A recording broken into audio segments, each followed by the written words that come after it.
So in this video, we will continue with the adsorption and we'll talk about the regeneration. So the opposite of adsorption, the opposite of this word is called desorption. Meaning that if you have a surface and particles come to the surface and get stuck here, and this process is called adsorption. So if you have a surface, it's full of particles, and these particles start to leave the surface, this is called desorption. So the opposite of adsorption. Why do we need desorption? We need desorption in order to reuse the surface again for adsorption. Because imagine that if we get this carbon and we use it once and we saturate it, and then we throw it away, this is, first of all, it's a lot of cost, but also it's a waste of resources. Because now we've used all these resources, which is the carbon and the heat, that we'll throw away and we'll never use again.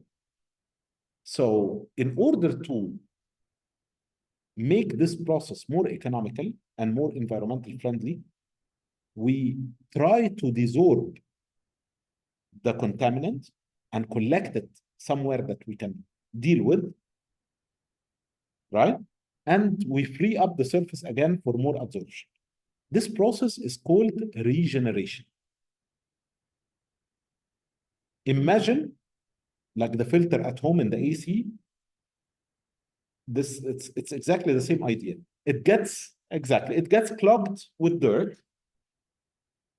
Once it's clogged, you don't just take it and throw it away in the trash. No, you wash it and it's clean, you put it again. And this is exactly a process of regeneration. That's what we try to do with adsorbents. So how do we regenerate the carbon? There will be a lot of ways, but the most obvious is temperature. Remember when I told you that temperature releases things? All right, so there are two types of regeneration, on-site and off-site. On-site meaning that the carbon will not be moved. It will stay where it is on the plant or wherever it's doing the job. It will stay where it is, and we will apply the technology for desorption while it is there, or off-site, meaning that we will carry it somewhere else to regenerate it, and then we'll bring it back. Okay? It really depends, because sometimes if you can do on-site, definitely on-site is better, while you don't really do a lot of movements and a lot of changes. But most of the time, or not most of the time, a lot of times it doesn't work. You have to take it because you have to apply really high temperature or really high pressure and so on. So canister adsorber looks like this. This is used, by the way, in a lot of installation. This is the easiest thing you can think of. It's just a barrel. Down here, you have gravel, something just to make sure that your gases are distributed.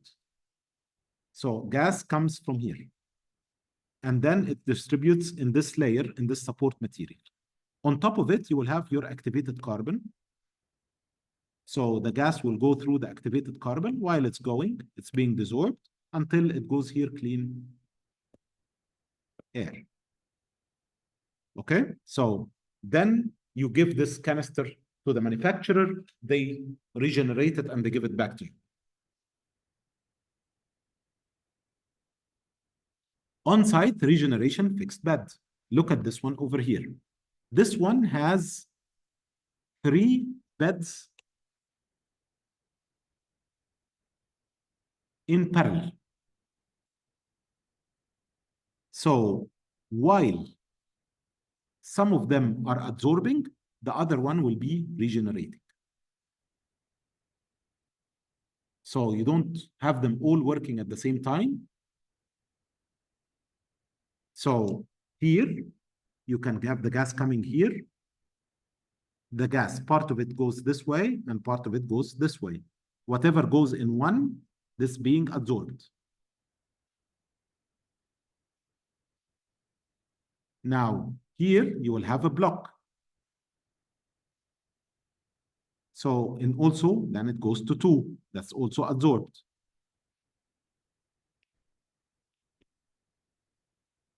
In the same time, we have steam that can go to 1 or 2 or 3, depending on which one is full and which one is not. And the steam will regenerate here in 3. So this one will be regenerated and collected.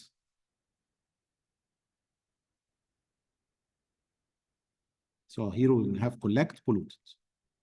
So while 2 of them are absorbing, 1 is always being regenerated.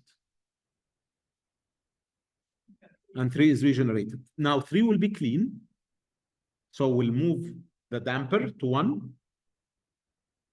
3 will start to absorb with 2. And 1 will be regenerated. When this happens, now 1 is absorbing the most. And then this one is absorbing a little bit less because it comes after it. Once we put the damper here in the next phase, now 2 will be the most absorbing and 3 will be absorbing less.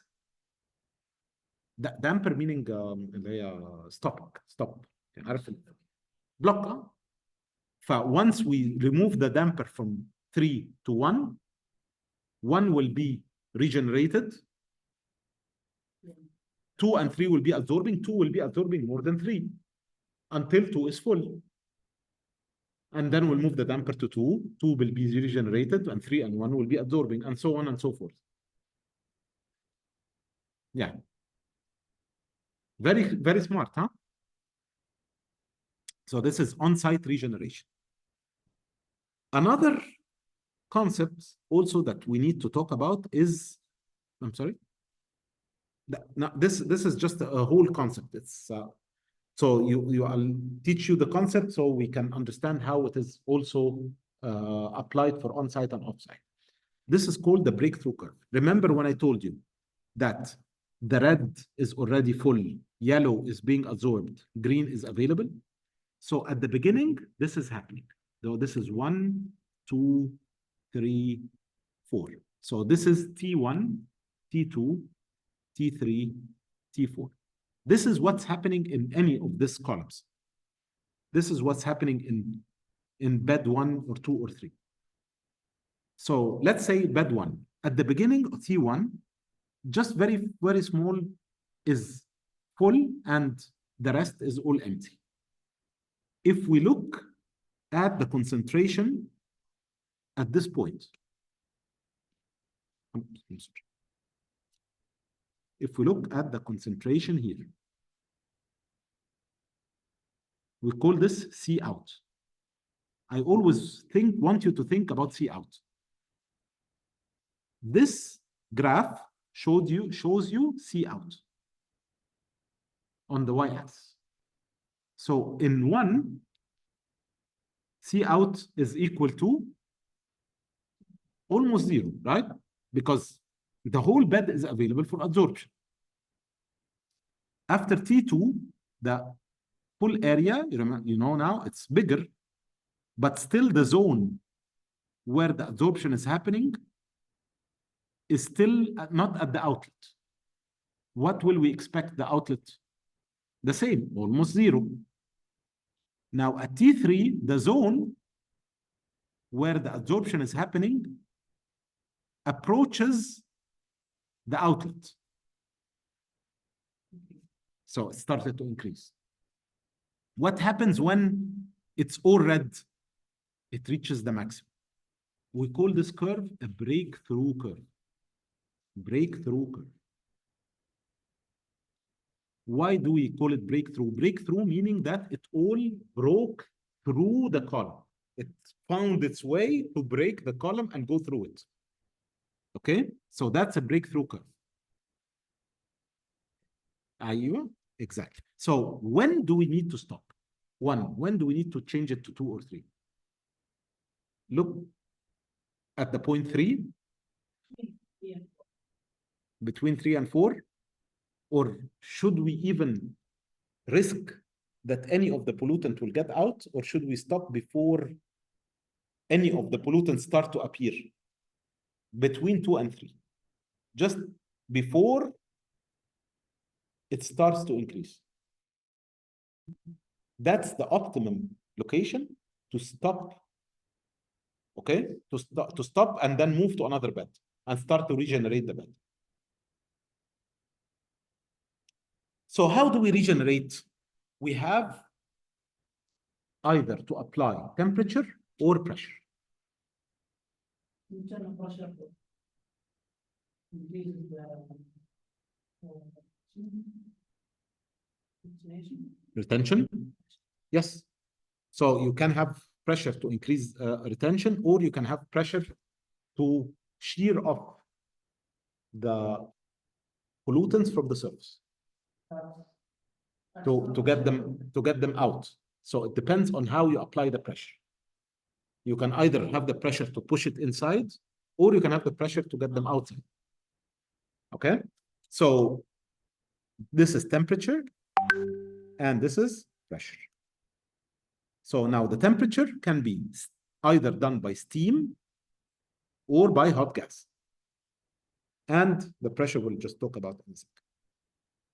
So here is how a steam generation looks like, similar to bed 1, 2, 3 that we just had. You have your solvent-laden air go through a fan. We have a filter to get particulates out, so not to clog your activated carbon. We have cold water going through a heat exchanger to condense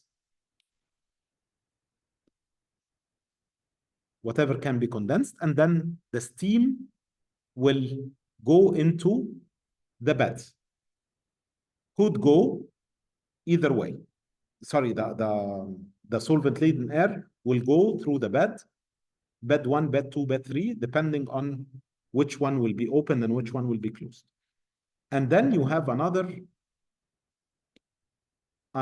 stream that's for the steam that goes into the bed for regeneration. So if you see, if this is open, this is closed.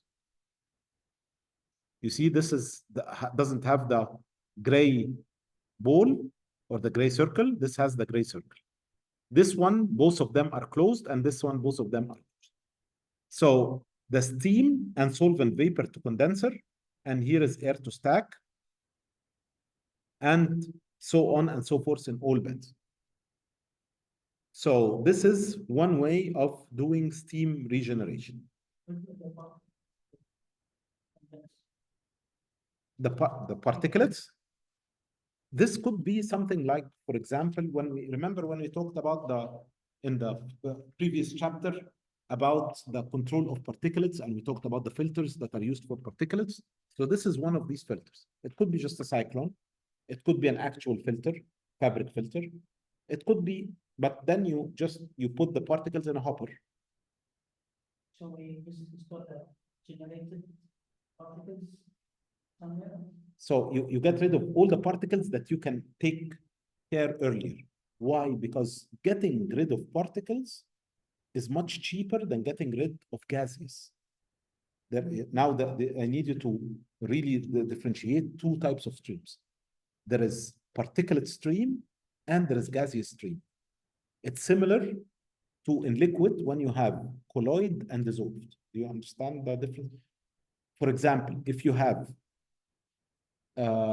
sugar in water or sand in water, the sand does not dissolve, but different in air when you have particulates and you have gaseous stream. What happened in the particulates don't dissolve, so you can get them out just with a filter. So it's much easier to get them out, similar to also in the water. It's much easier to filter sand out of the water than to filter sugar out of the water, right? So that's why you use a particulate filter to get rid of the particles, because it's much cheaper to get rid of particles before they reach your complicated activated carbon, because they will just block the pores, and then you are losing all the money, the cost that you are putting in it. Make sense? So that was the steam. Hot gas, very similar. And then finally, the pressure swing.